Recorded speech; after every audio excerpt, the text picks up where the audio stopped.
for targeting hypoxia-associated genes in Preeclampsia. So welcome to.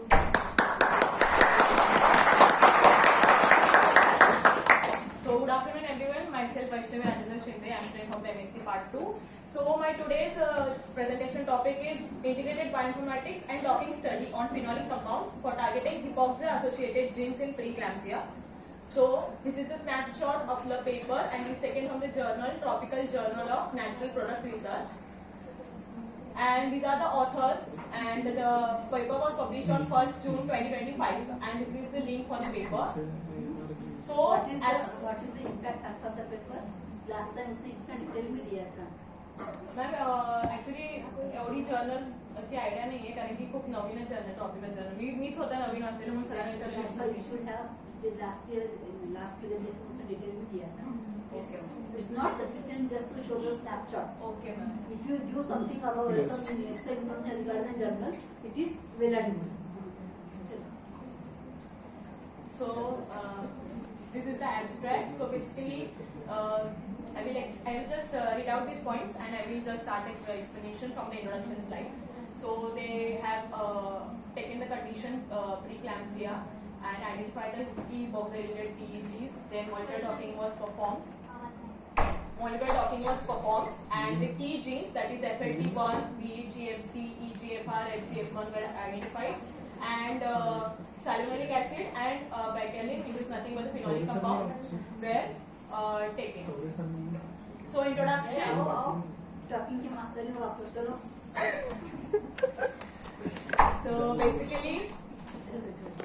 So basically, what is preeclampsia? So preeclampsia is nothing but the condition during the pregnancy occurring. So it is. So basically, let me explain you what happens with the help of the diagram. So when pregnancy takes place, there is a normal pregnancy where the placenta, trophoblast cells, try to invade the spiral arteries of the uterine of the mother and forms the placenta so that there will be a proper flow of the blood, nutrients and oxygen towards the baby.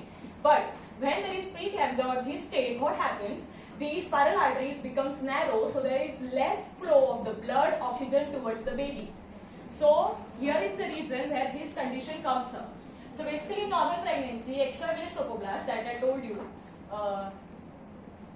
these pink ones, purple ones, they invade the maternal spiral arteries, so it becomes loose, smooth and the vessels becomes wider, so that high volume of maternal blood flow will be raised to the placenta and from the placenta to the umbilical cord and then to the baby.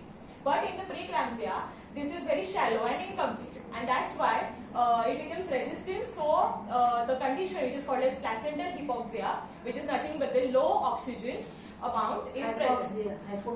Hypoxia, which is then oxidative stress and release of anti-angiogenic factors causes angiogenic. So basically, this impaired trophoblast invasion leads to complications like preterm birth, placental hypoxia, oxidative stress. So what is preeclampsia? So basically, pre means pregnancy related, eclampsia means first of all there is hypoxic condition, so there is less oxygen, blood towards the baby, as well as seizures are caused to the mother, and stroke or else organ failure, kidney damage, all these stuff causes to the mother and her baby. So that's why the word preeclampsia has been given. And if it's not treated, there are some treatments, there are some medicines, but they are the only medicines which could decrease the symptoms. They are not like they could remove the problem from the root. So that's why still research is going on this particular topic, because there are around 46,000 maternal deaths and 5 lakh fetal deaths due to these conditions. So placental hypoxia triggers. So what is the molecular method into this? So basically what happens, there is the gene called as FLT1. So basically FLT1 is nothing but the FMS like tyrosine kinase. So what is FMS? FMS is Phelan-McDonough sarcoma virus. So viral gene is present in the which causes tumors into the cat, and the cellular counterpart is present into the human of this FMS. So basically it encodes a receptor called as the vascular endothelial growth factor receptor 1. this FLT1. So some of the places they have used FLT1 directly, but indirectly it gives the name of the receptor, that is vascular endothelial growth factor 1. So this VGF are the ligands which goes and binds to this FLT1, and this stimulates angiogenesis, nitric oxide release, vessel relaxation, and hence healthy blood flow. But what happens during this condition? The placenta causes alternative splicing and produces soluble form of this FLT1. So this soluble form lacks the transmembrane domain, and because of that, this SFLT1 goes and binds to ligands, that is VEGF, and this causes the only binding but no signals are transferred, and that's why low oxygen condition is formed.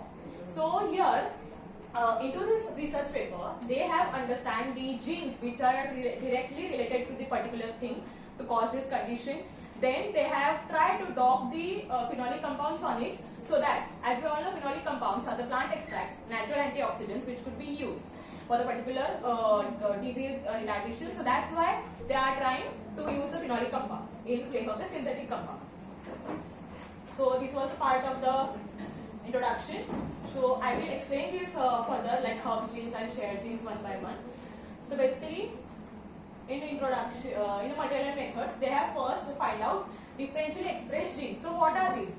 So differentially expressed genes are nothing but the genes which will behave differently in both of the conditions. Means when it's normal pregnancy, it will perform differently, and when it's the preeclampsia state, it will perform differently. So that's why these are called as differentially expressed genes, which are present in both the conditions, but they will express differently. Somewhere it will be elevated or somewhere it will be depleted. So this analysis was performed by using gene expression omnibus, that is GEO database, which is available on NCBI, and that GEO was used because it has that analysis tool GEO2R. So basically, with the help of the GEO2R, they have formed the particular, they have used a standard statistical method, Benjamin and Hochberg collection, where p-value was adjusted, and then with the help of this, they have find out the particular differentially expressed genes. And then they have find out the pathways, hypoxia-related KEGG signaling pathways. So KEGG are nothing but the Kyoto Encyclopedia genes, where we get the signaling pathways. And this was again done with the software called as enrichment. Then the hub genes were identified by the Cytoscape, again another software. Then cross-validation of these hub genes was performed with the Orange, another software. And then the particular molecular docking was performed. So we see the results of this. So basically the data sets, as I told. कहाँ से आवाज आ रही है इतनी? It is such a difficult topic. She is explaining. She is taking too much effort to explain such a complicated topic. If you are not interested, then others take interest, no?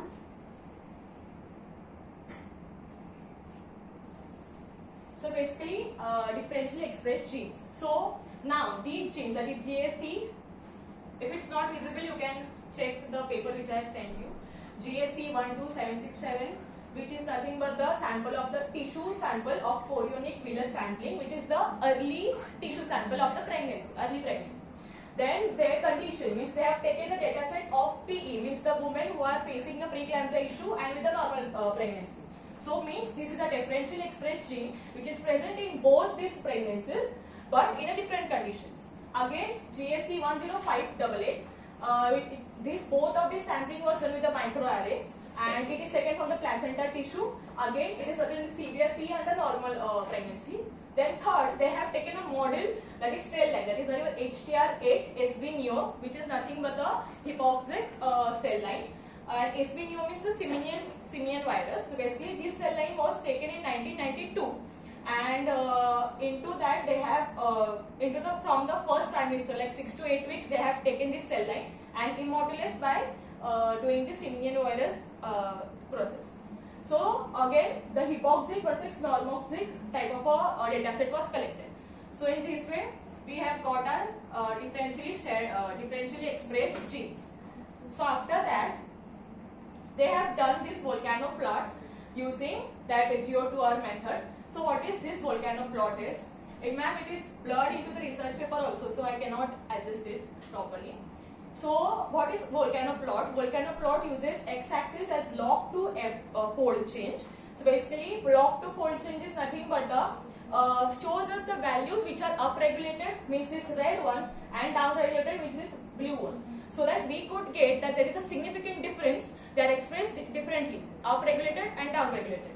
And those who have no difference, no significant difference, remains at the bottom. So as they are saying that chorionic villus sampling, as it is an early tissue, it cannot show that particular stage. So that's why it is not showing any blue and red color dots. So these samples were deleted, and they have only continued the research with this placental preeclampsia versus normal label and this cell line. The cell line had also shown the blue and red color dots. And here minus log 10 p value is taken because the p value is very less, like it's minus 3 something. So that's why minus log 10 has been taken, so that we could be easily able to plot the graph. So that's why this log 10 value, p value is taken. So after doing this volcano plot, they have find out that there is a significance difference. So we can go through with these genes. Now they want to find which are those genes, like name of the genes, like this FLT1 and all this stuff. So they have used orange VE, orange V3.38.1, which is the volume of that software. So shared DEGs. Shared means what? That differentially expressed genes are shared with all that conditions. So that's why they want to find the share. See, now basically if you are doing any research, you will find out one gene and then you will target that particular gene. But what they want to do, they want to solve the problem from the root. That's why they are finding such a gene that will directly go and stop this condition. So that's why they have done so much of research.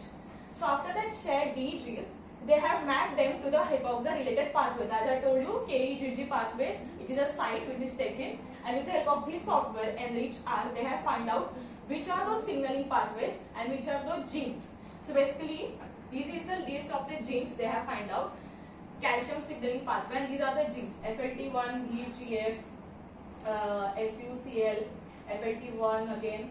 So here you can see that FLT1 is more of the times present in most of the pathways, and here the main pathways are HIF1 signaling pathway, nothing but the hypoxia inducible factor 1 signaling pathway, then PI3K AKT pathway, then MAPK pathway. So all these pathways are necessary when it comes to preeclampsia stage. So that's why they have identified this pathway. So after that, they have used the they have mapped those genes with the help of the Cytoscape. So Cytoscape, another software which is used to find out the herb genes. Now what is herb genes? As we all know, road, there are circles. So many of the roads attached at circles. So herb genes are nothing but that circle. Okay, from that you can go towards many other ways. So as I told you, they want to solve this problem from the root. They want to find those herb genes who can directly interact with other pathways present into this preeclampsia. So after doing that, they found out that these four which are present into the yellow color, FGF1, VEGFC, EGFR, FLT1, are those herb genes which are related to this particular cause. So ma'am, their expression is like FLT1 is FMS, like tyrosine kinase. So it increases the expression of the hypoxia and it activates downstreaming signaling. So it is the receptor of the VEGF, as I told you, and that's why it can regulate the blood vessel growth. Then VEGFC is nothing but the vascular endothelial growth factor C. It is the ligand where that FLT1 go and binds. So again it will trigger that anti-angiogenesis thing, that is they will avoid formation of the new blood vessel, so the hypoxic condition and the nutrients and the bloods won't be passed to the baby. Then EGFR, then epidermal growth factor receptor, this triggers cell growth, survival, proliferation, placental growth and all the stuff. And FGF1, fibroblast growth factor 1, which promotes tissue repair, angiogenesis, which is activated by EGFR and HIF1. So that's why these four are important.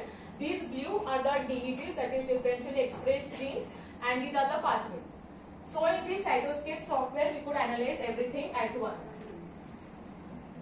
So after identifying that 4 hub genes, further they have done with the cross validation. So basically cross validation is another process done with the orange software.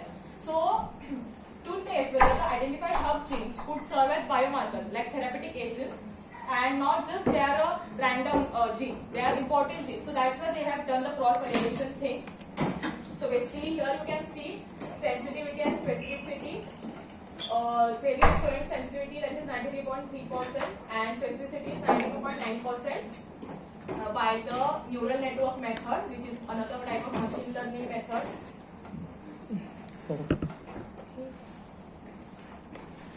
And validation of they have found out the sensitivity and specificity, and thus they confirm that these particular genes could be taken for further research. So expression profile of the shared DGs, that they have again done that log2 FC, that is fold change, to find out that whether these 4 genes are showing that much of difference into the particular thing, that into the normal placenta, normal preeclampsia stage, and also the cell line. So they identified that FLT1 is showing more expression in both of their conditions, into the live sample of the human being, and again into the cell line. So it's showing a proper. So FLT1 exhibited the highest of regulation. This confirms is anti-angiogenesis regulation and hypoxia adaptation in severe PE. So molecular docking. So as they have found out these 4, that is FLT1, VEG, FC, EGFR, and FGF1. So basically 2 of them, that is this VEG, FC, and FGF1 are the ligands. So that's why they have targeted for the particular docking process. They have targeted these 2 proteins, FLT1 and EGFR. So basically, they have used the docking molecular virtual docker, that is volume 7.0.0. So basically, the 3D structures has been taken from the PubChem SDF structure data file. Normally, everyone will be familiar to this thing now. And the minimization was performed using the ligand energy inspector into the same Docker software.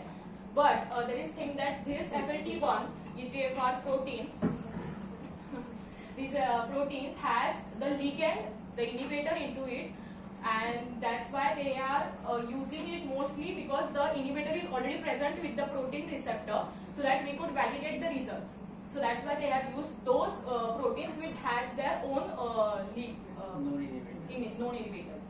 So docking was repeated 20 times for each ligand protein pair to ensure the consistency. Again, the key parameters, that is D-rank score and the root mean square deviation, which was less than 2 Armstrong, was considered valid, and a lower E-rank score indicates more stable ligand interaction, protein interaction.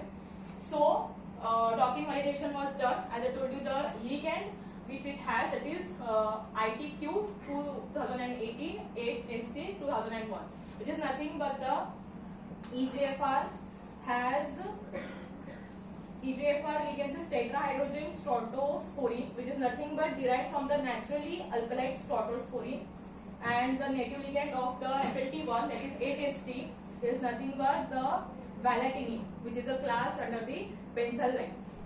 That's why they have taken. And then further, after the validation ensures the docking parameters, they have taken the phenolic compounds. Now they have done the research, like this group only has done the research on the phenolic compounds. They have mentioned the research paper into the particular thing, and citations has been given. So the 13 number research paper has been used, where it has all those phenolic compounds which are taken here for the particular research and docking. So these were the phenolic compounds which were taken. And docking was performed with the EGFR protein. Now here, the native ligand which this particular PubChem ID gave, that was showing less re-rank score than the salvinoic acid. So they have said that the salvinoic acid has given better re-rank score than the known inhibitor. Then curcumin and others has Where given. from these phenolic compounds were extracted? Ma'am ते त्यांच्या त्या review मध्ये त्यांनी दिले, ते बोलले की आम्ही डायरेक्टली ते यूज केले, बाकी त्यांनी काय सांगितलेलं नाही. Less rerank score means good affinity. Retry कडून केले त्यांनी लिगेंड्स मेन्शन केलंय का PubChem वगैरे काय? PubChem. And then quercetin shows the stable hydrogen bonding. So so they have highlighted here cyanuric acid as the base phenolic compound for the particular EGFR inhibitor, and for the FLT1 they have saying bicalene. So bicalene has shown highest Raden score, that is minus 136.70 and H bond minus 10.47. Then the native ligand again, so means its native ligand non-inhibitor is not that great than this bicalene phenolic compound. It's showing great inhibition. Then again this quercetin showing strong hydrogen bond. So in this way they have highlighted these two things, cyanuric acid for the EGFR and bicalene for the FLT1. So now amino acid interactions. So basically after doing that they have used did that amino acid interaction. So what they are saying is, this is the structure that with the known inhibitor. So here the blue one are the hydrogen bonds and the red one are the steric interactions and all this stuff. But this was done with the native ligand, that is the known inhibitor, and here it was done with the cyanuric acid. So here they found out that there are more hydrogen bonds. So more hydrogen bonds means more stability and more interactions with the amino acids. And again same with the FLT1, this was done with its known inhibitor. So here also you can see there are very less hydrogen bonds as compared to the bicalene which is used, and more amino acids have been involved.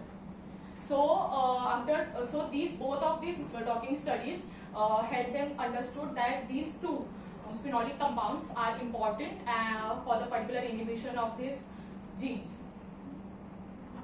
So conclusion, integrated bioinformatics was performed for the hypoxia and severe preeclampsia, and shared DEGs, that's FLT1, BGFC, EGFR and FGF1 have been used. So these genes are centered to the pathways as I told, and molecular docking was done, and the best cyanuric acid binds strongly to the EGFR, potentially reducing the expression, and bicalene binds strongly to the FLT1, directly inhibiting this activity because this is the main gene which causes the hypoxia condition. And then these findings about therapeutic potential of phenolic compounds as natural inhibitors, but there is limitation and future work should be done. In vitro and in vivo studies has not been done, so this is the limitation of this paper which should be done. I have also not mentioned about the quercetin. Quercetin having the most stable hydrogen bonding effect, but they have not taken into the consideration. No. They have only ranked the based on The binding rank score. affinity. They have only used the Raden score.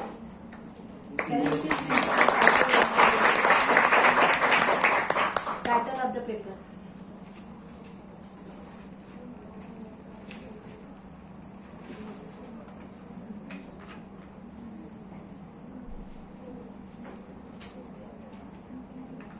Simulation